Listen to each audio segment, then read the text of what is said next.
옆에 계신 분들과 함께 우리 또 인사 나눴으면 좋겠습니다. 성령 충만한 예배자 됩시다 라고 좌우에 계신 분들과 함께 또 앞뒤로 한번 인사했으면 좋겠습니다. 네, 성령 충만 받으시기를 좋으신 예수님의 이름으로 축원합니다. 오늘 말씀의 제목은 그럴 만한 이유가 있겠지요 라는 성제로 잠시 하나님 말씀을 나눴으면 좋겠습니다. 여러분 너무 잘 아시는 세계 최대 규모의 온라인 쇼핑몰 아마존닷컴이라고 잘 아실 것입니다. 이 창시자는 제프 베이조스라는 이 CEO가 운영하고 있지요. 뭐 이런 경영도 잘하지만은 사실 이분이 유명한 게 투자에 굉장한 이 밝은 어떤 이 해안이 있다라고 하십니다. 그래서 미국의 투자가라고 하면은 워렌 버핏이라고 있지요. 그 이 두 분이 굉장히 투자에 있어서 명석한 해안을 갖고 계신다고 하는데요. 그래서 사람들이 이 제프 베이조스에게 항상 묻는 말이 10년 뒤에는 세상이 무엇이 변할까요? 어떤 것들이 변할까요? 우리가 무엇에 집중하면 되겠습니까? 라고 그런 질문을 많이 한다고 합니다. 그래서 사람들은 이제 제프 베이조스가 말하는 것들에 거기에 이제 뭔가 집중하려는 요량으로 물어본 것이었겠죠. 근데 이 제프 베이조스가 한 유명한 말이 있습니다. 이렇게 얘기합니다. 10년 후에 무엇이 변할까를 생각하지 말고 10년 후에도 변하지 않을 것에 투자해야 합니다. 변화되지 않는 것에 관심을 가지라는 얘기예요. 그러면서 이 제프 베이조스가 자신이 봤을 때 이 세 가지는 변하지 않는다고 합니다. 그게 뭐냐면은 값싼 물건, 빠른 배송, 다양한 물건, 이것들은 세상이 변해도 사람들은 언제나 그것을 선호한다는 이야기입니다. 제가 이 글을 읽으면서 느꼈던 것이 무엇이냐면은 이것을 우리 신앙의 세계에 소급해 봤으면 좋겠습니다. 구약시대부터 지금까지 하나님의 창세전부터 지금까지 하나님께서 어떤 사람들을 보실 때에 변하지 않는 가치로 우리를 보시는 게 있다라는 것이에요. 앞으로 예수님 오시는 그날까지, 재림하시는 그날까지 하나님께서 변하지 않게 우리에게 바라보시는 게 한 가지가 있는데 그것이 무엇일까요? 믿음이라는 것이에요. 하나님은 저희들의 학식을 보지 않으실 것이고 저희들의 배움의 높고 많음을 보지 않을 것이고 건강의 유무를 보지 아니하실 것입니다. 근데 한 가지는 주님 앞에 우리가 가져가야 되는데 그것이 바로 믿음이라는 것이에요. 그런데 오늘 성경의 주인공에 보게 되면은 예수님께서 공생의 3년 동안에 큰 믿음을 가졌다라고 칭찬한 한 여인이 등장합니다. 공생에 우리 복음서에 많이 보지만은 예수님이 이만한 믿음이 없었노라 이렇게 얘기를 하지만은 가장 큰 믿음을 가졌다라고 칭찬한 여인이 바로 오늘 본문의 가나안 여인 혹은 이 마가복음에는 수로보니게 여인이라고 등장하고 있습니다. 유일하게 이 여인만이 예수님 앞에 큰 믿음을 가졌다라는 칭찬을 듣게 되거든요. 그래서 저희가 오늘 이 아침에 이 짧은 시간을 통해서 어떻게 하면 우리도 하나님 앞에 참 큰 믿음을 지녔다 이 칭찬을 받을 수가 있을지 저희가 두 가지로 한번 살펴봤으면 좋겠는데요. 첫 번째입니다. 큰 믿음이라는 것은 절망 속에서도 하나님 앞에 예수님 앞에 나오는 것을 의미한다는 것이에요. 절망 속에서도 또 마음에 상심이 가득할지라도 항상 예수님 앞에 그 문제를 가지고 나오는 자가 큰 믿음을 지닌 자라는 것입니다. 오늘 이 수로보니게 여인, 가나안 여인은 참 아픈 마음을 진 여인이었어요. 바로 자신의 딸이 흉악한 귀신에 들렸기 때문이었습니다. 당사자가 아픈 것도 굉장히 큰 괴로움이지만은 자녀가 아플 때는 그보다 더 큰 아픔의 상실감을 느끼지 않겠습니까? 그런 이방 여인이었고 또 이런 이 아픔을 가진 여인이 예수님께 나와서 오늘 어떤 말씀을 하느냐? 오늘 말씀 마태복음 15장 21절인데요. 제가 읽어드리겠습니다. 예수께서 거기서 나가사 두로와 시돈 지방으로 들어가시니 가나안 여자 하나가 그 지경에서 나와서 소리질러 이르되 주 다윗의 자손이여 나를 불쌍히 여기소서 내 딸이 흉악하게 귀신 들렸나이다 하되. 자, 여기서 중요한 것이 시돈과 두로 이 이방 지역 땅에 있는 한 여인이라고 이야기하고 있습니다. 다시 말씀드리면은 이방 여인이었어요. 시돈과 두로는 잠시 언급하게 되면은 굉장히 해상의 무역을 통해서 부강한 이 부를 축적한 나라였습니다. 그래서 여기를 갖다가 또 어떻게 얘기하면은 이 페니키아라고 부르기도 했어요. 두로와 시돈 지역을 페니키아라고 부르기도 합니다. 여러분들 영어의 이 불사조를 의미하는 피닉스라는 단어 아시죠? 미국의 지명의 이름이기도 한데요. 이 피닉스가 바로 페니키아에서 파생된 단어입니다.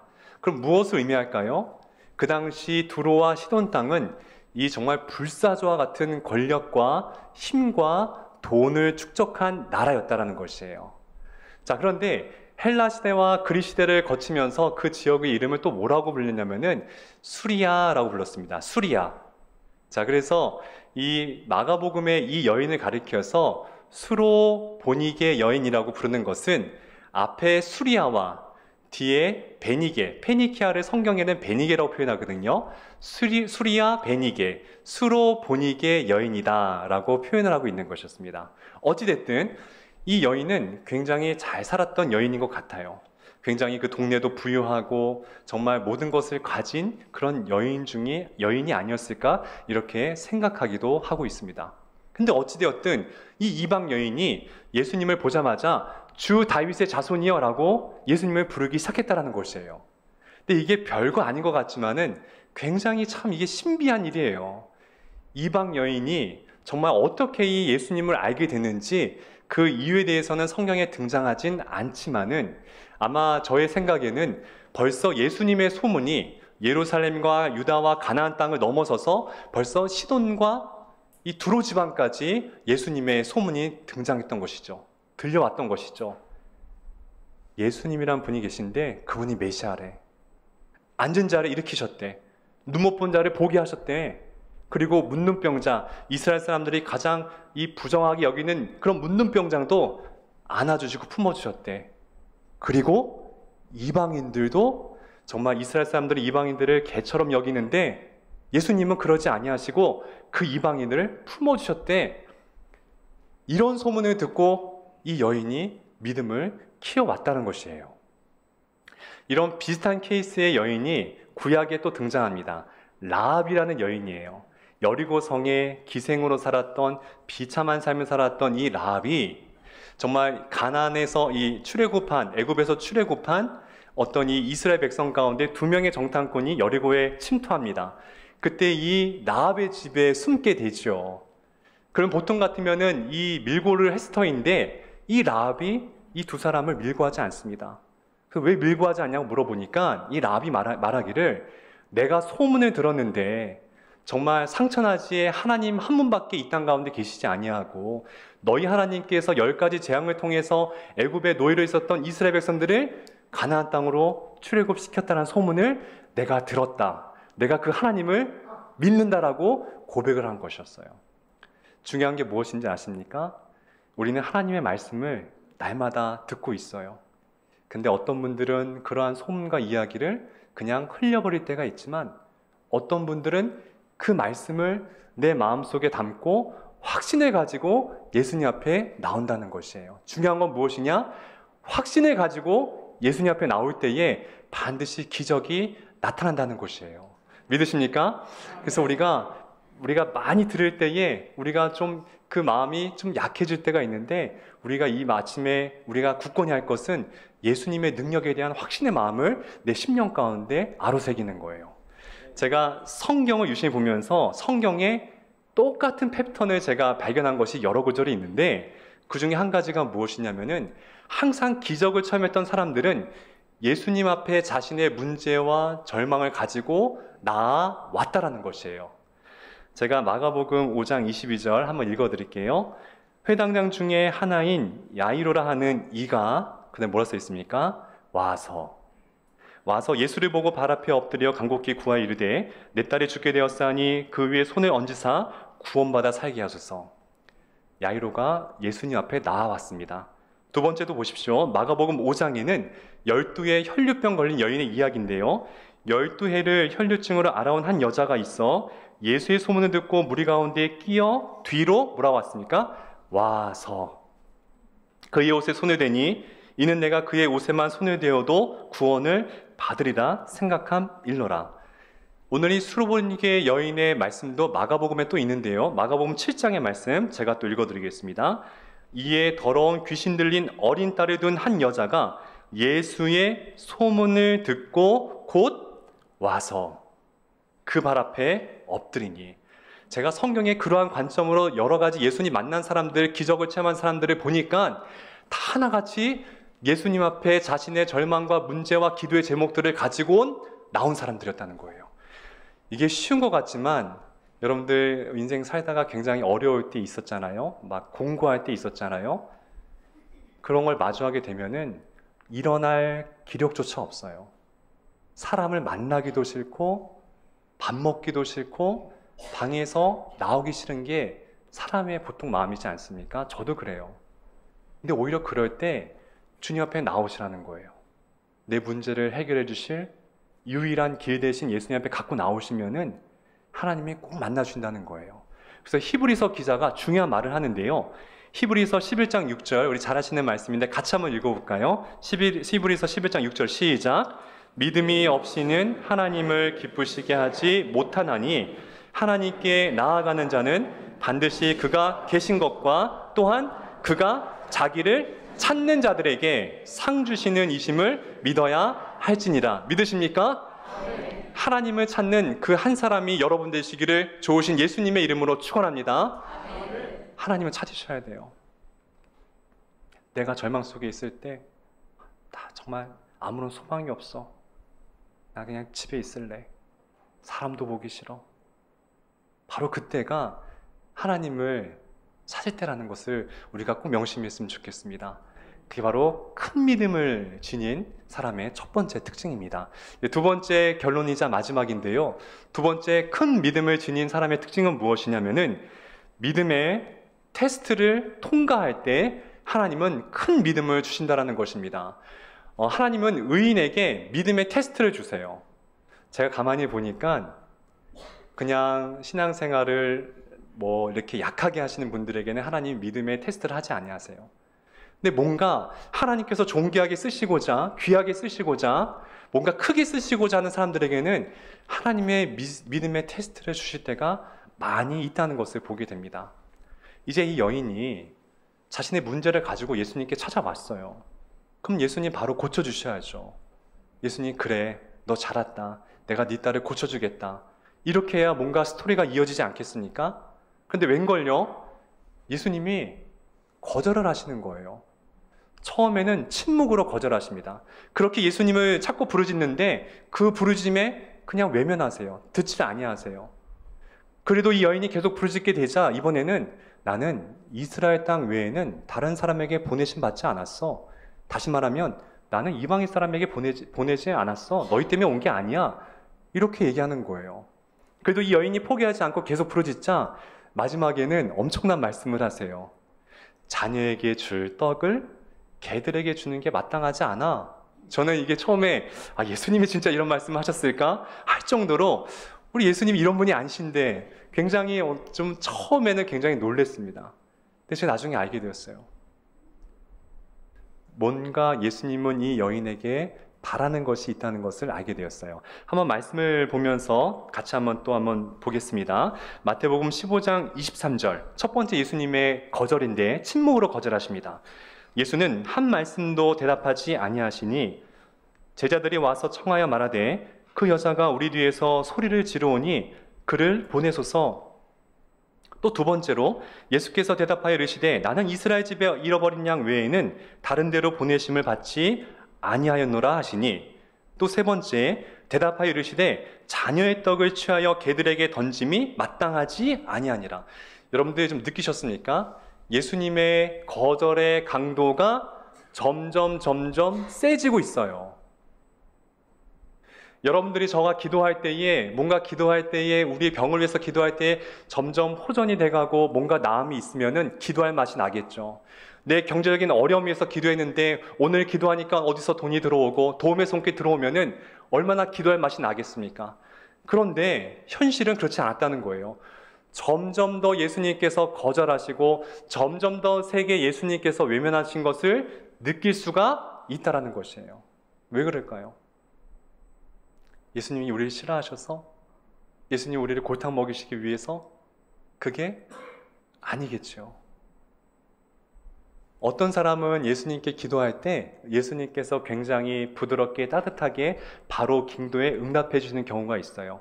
우리가 좀 전에 읽었던 12의 혈류병 걸린 여인이 예수님께 찾아왔을 때 예수님은 다정하게 그 여인을 따라 걱정하지 마라, 평안히 가라 이러면서 바로 고쳐주시거든요. 굉장히 그 여인을 이렇게 보듬어 주시고 되게 위로해 주시고 바로 낫게 해서 보내셨어요. 그리고 또 그 다음 장에 보게 되면은 이 회당장 야이로의 딸이 아픔이 겪었을 때에는 예수님이 그 집에 직접 찾아가셔서 그 딸을 고쳐주셨어요. 예수님 거절하지 않으셨어요. 그래, 내가 너희 집에 가서 너희 딸을 고쳐줄게 이러면서 적극성을 가지고 예수님이 그 집에 찾아가셨어요. 근데 왜 나에게는 침묵하시냔 말이에요. 우리 그럴 때 있어요. 저 집사람, 저 집사님, 저 권사님, 저 장로님은 기도하시는데 즉각 이루어지시는데 하나님, 왜 나에게는 침묵하십니까? 그것도 거절의 강도가 점점 세워지면서 왜 내 기도에는 응답하지 아니하십니까? 여러분들은 이런 경험이 없었는지 모르겠는데 저에게도 있었어요. 하나님 침묵하시더라고요. 외면하시더라고요. 저는 깨달았어요. 이것이 하나님의 본심이 아니라는 것을 저는 알게 되었어요. 그 무엇이냐? 예수님의 테스트라는 것이에요. 여러분들, 제가 오늘 중요한 이야기 하나 해드리겠습니다.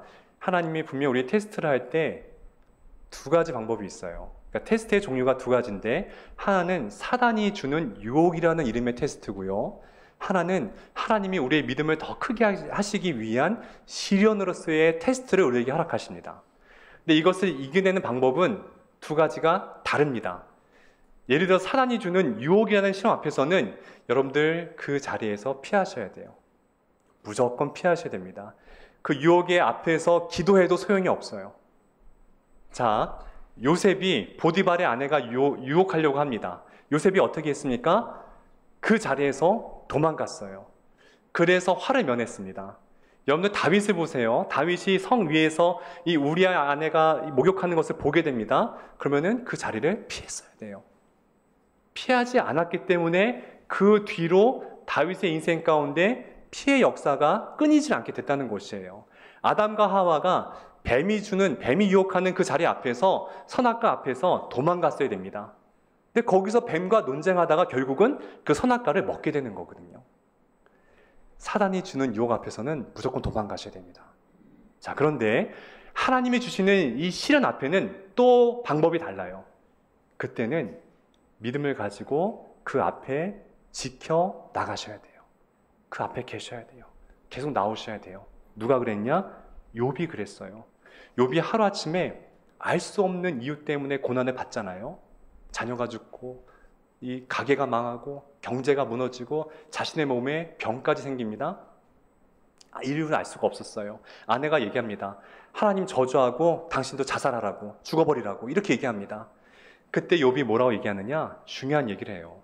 우리가 하나님께 복도 받았은즉 이유는 알 수 없지만 화도 때로는 받지 않겠느냐, 이렇게 얘기를 하는 거예요. 다시 말씀드리면 오늘 말씀의 제목처럼 하나님께서 이렇게 하시는 그럴 만한 이유가 있을 것이다 라고 얘기하는 거예요.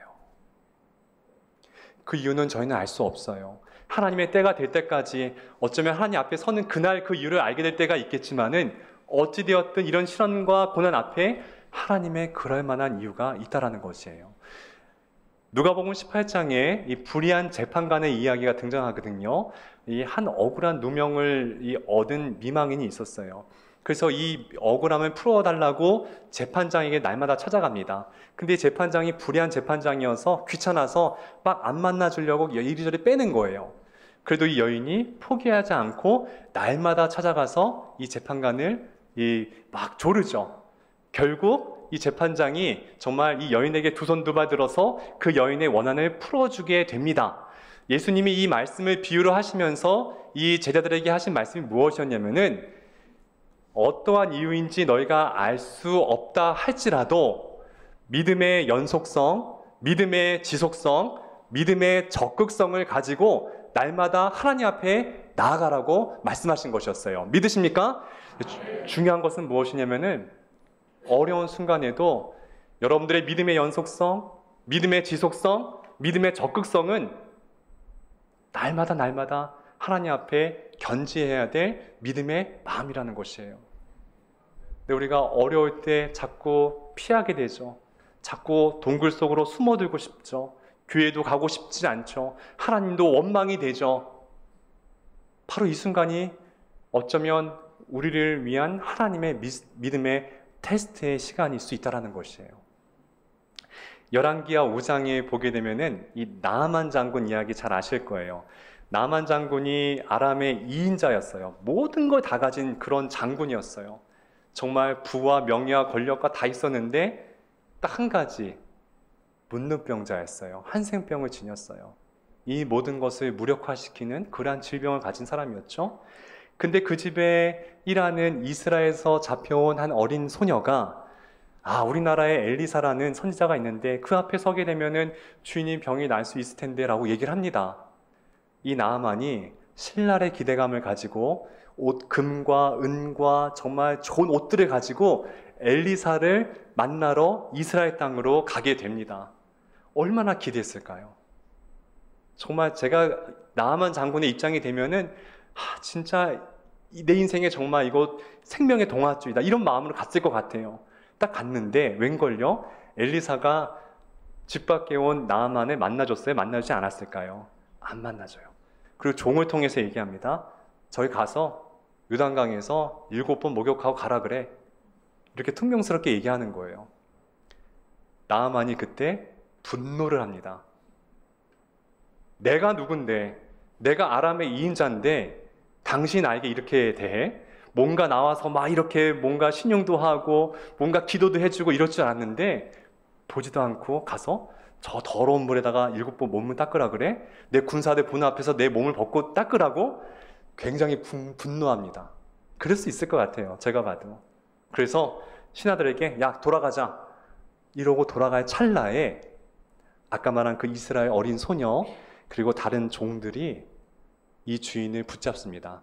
그리고 이런 얘기를 하는 거예요. 말씀 한번 보실까요? 열왕기하 5장 13절인데요. 같이 한번 읽어볼까요? 시작! 그의 종들이 나와서 말하여 이르되 내 아버지여 선지자가 당신에게 큰 일을 행하라 말하였다면 행하지 아니하였으리까? 하물며 당신에게 이르러 씻어 깨끗하게 하라 함이리까? 이렇게 얘기하는 거예요. 주인님 뭔가 그럴 만한 이유가 있겠지요. 저렇게 말씀하신 이유가 있겠지요. 어쩌면 우리가 더 큰 걸 하라고 말씀했다면은 그 큰 걸 하지 않았겠습니까? 하물며 이깟 몸 씻는 게 무슨 큰 일이라고 이걸 하지 않겠습니까? 그렇게 말한 이유가 있을 것입니다. 거기에 나만 장군이 마음이 녹아내려요. 그럴 만한 이유를 믿고 요단강에서 7번 목욕하게 되자 그의 문둥병에 걸렸던 이 피부가 어린아이 같이 새살이 돋아나기 시작하게 됩니다. 이게 하나님의 기적이고 역사인 거예요. 다시 스로보니게 여인으로 와서 이 여인이 3번 거절한 예수님 앞에 뭔가 한 가지 믿었어요. 이건 예수님의 본심이 아니다. 그거 하나 믿었어요. 내가 들어왔던 예수님, 항상 따뜻하게 사람들을 안아주고 고쳐주시고 문둥병자까지 안아주시고 이방인들을 괴로 여기지 아니하시고 품어주시는 그 예수님이 이건 예수님의 본심이 아니다. 이걸 알았어요. 그리고 그럴 만한 이렇게 말씀하실 만한 이유가 있다는 것을 믿게 됩니다. 그리고 예수님께 얘기하는 거예요. 예, 예수님 맞습니다. 하지만 주인의 상에서 떨어진 부스러기를 개들이 먹지 않습니까? 저 그런 여인 많습니다. 주님 말씀 옳습니다. 하지만 그 부스러기라도 저에게 주시면 안 되겠습니까? 이렇게 얘기하는 거예요. 바로 이 장면이 예수님 앞에 믿음의 테스트를 통과하는 정말 멋진 장면이 된 것이죠. 어떻게 기도했으면 좋겠어요. 하나님, 맞습니다. 제가 이 고난과 어려움과 시련 사실 잘 이해가 안 가요. 나 하나님 앞에 정말 열심히 성실하게 살아왔고 열심히 기도했고 열심히 살아왔는데 하나님, 내 길이 왜 이렇게 막혀 있죠? 왜 열리지 않죠? 이런 분들 많으실 거예요. 근데 마지막에 이렇게 기도하세요. 그런데 하나님, 내가 지금은 그 이유를 알 수 없지만 그럴 만한 하나님의 이유가 있을 거라고 저는 압니다. 이것이 하나님의 본심이 아닌 줄 저는 알고 있습니다. 이렇게 기도해 보세요. 하나님, 그 기도 소리 우리가 드렸던 그 여느 기도보다도 더 기쁘게 받아주실 거예요. 그리고 이 여인의 딸이 깨끗하게 나음을 받게 됩니다. 사랑하는 신남의 여러분들, 말씀을 정리하면서 두 가지를 마음속에 아침에 새겼으면 좋겠어요. 어려움이 있을 때 방에 계시지 마시고 꼭 예수님 찾아오세요. 모든 예배 시간에 주님 만나러 오세요. 예수님을 찾는 자를 하나님께서 만나 주십니다. 그리고 고난과 역경 앞에서 때론 내가 이해되지 않는 이 상황이 온다 할지라도 여러분들, 그거는 결과가 아닙니다. 과정입니다. 반드시 하나님의 결과는 우리에게 가장 좋은 것으로 주시는 하나님의 은혜가 있음을 꼭 기억하시면서, 하나님, 내가 지금 상황은 모르지만 주님을 끝까지 신뢰합니다. 이렇게 기도하셔서 저와 여러분들의 믿음의 끝날이 더 풍성한 은혜, 하나님의 큰 믿음이라 칭찬 듣는 저와 여러분들 있기를 주오신 예수님의 이름으로 축복하고 축원합니다.